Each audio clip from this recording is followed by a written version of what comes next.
Welcome back cookie எல்லோரும் எப்படி இருக்கிறீங்க? இன்றைக்கி நம்ம செய்ய போகிற டிஷ்ஷுங்க பாரம்பரியமான வெத்தலை ரசங்க. அது எப்படி செய்யலான்னு பார்க்கலாங்க. அது இன்றைக்கி நம்ம செய்ய போகிற டிஷ்ஷுங்க வெத்தலை ரசங்க. அதுக்கு தேவையான பொருட்கள்லாம் நம்ம பார்த்துடலாங்க. வெத்தலை இப்படி பெரிய வெத்தலையாக ஒன்று எடுத்துக்காங்க. நல்லா சுத்தம் பண்ணி எடுத்து வச்சுக்காங்க. பெரிய வெத்தலை ஒன்று.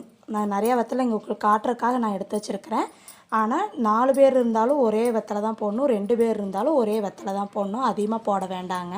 பெரிய வெத்தலையாக நல்லா கை சைஸாக நல்ல பெரிய வெத்தலையாக ஒரு வெத்தலை எடுத்துக்காங்க.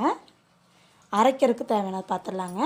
2 தக்காளி, பெரிய தக்காளி நல்லா பழுத்த பழமாக 2 எடுத்துக்காங்க. 2 பச்சை மிளகா, கொஞ்சோண்டு கருவேப்பிலை, கொஞ்சோண்டு புதினா, 1 ஸ்பூன் சீரகம், 1/4 ஸ்பூன் மஞ்சத்தூள், 1/2 ஸ்பூன் குறு மிளகு, கொஞ்சோண்டு சின்ன வெங்காயம், ஸ்மால் ஆனியன் கொஞ்சமாக எடுத்துக்காங்க.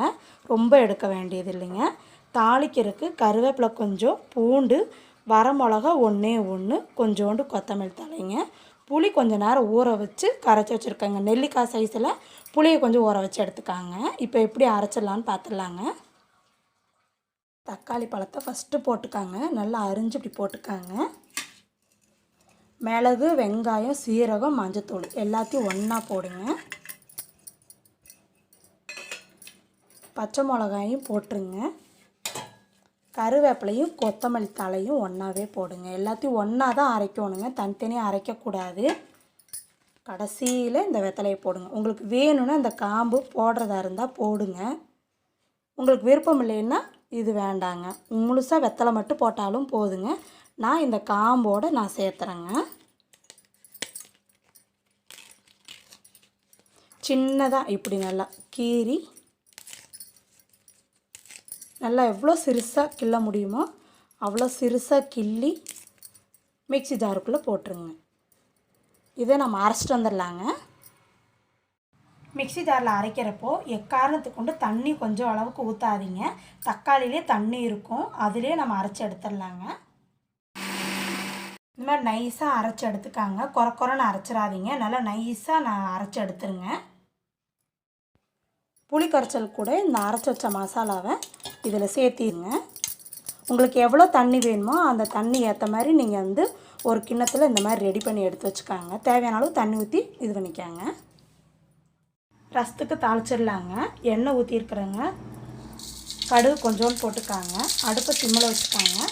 பூண்டு, வரமிளகா, கருவேப்பிலை எல்லாத்தையும் ஒன்றா போட்டு தாளிச்சிடுங்க. நல்லா வதக்கி விட்டுக்காங்க. இப்போ நம்ம கரைச்சி வச்ச வெத்தலை மசாலா எல்லாத்தையும் ஒன்றா இப்போ ஊற்றிடலாங்க. 10 நிமிஷம் தாங்க இதுக்கு வேலை. 10 நிமிஷம் கூட இதுக்கு தேவையில்லைங்க. சீக்கிரமாக செஞ்சோம்னா ரொம்ப நல்லாயிருக்கும். கொத்தமல்லி தலையெல்லாம் தூவிடலாங்க. இப்போயே எல்லாம் பண்ணிடுங்க. நான் இந்துப்பு யூஸ் பண்ணுறேங்க.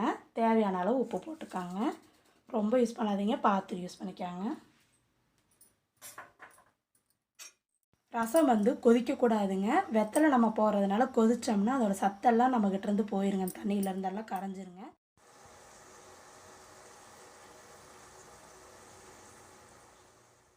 ஆயிடுச்சுங்க. உங்கள் வீட்லேயும் செஞ்சு சாப்பிடுங்க, சூப்பராக இருக்குங்க. முடிஞ்ச அளவுக்கு உங்களுக்கு காரமெல்லாம் பார்த்து சேர்த்திக்காங்க, ரொம்ப சேர்த்த வேண்டாம். ஏன்னா இது ட்ரை பண்ணி பாருங்கள், சளி இதுக்கெல்லாம் ரொம்ப நல்லாயிருக்கும். வெத்தலை ரசம் ரெடி ஆயிடுச்சுங்க.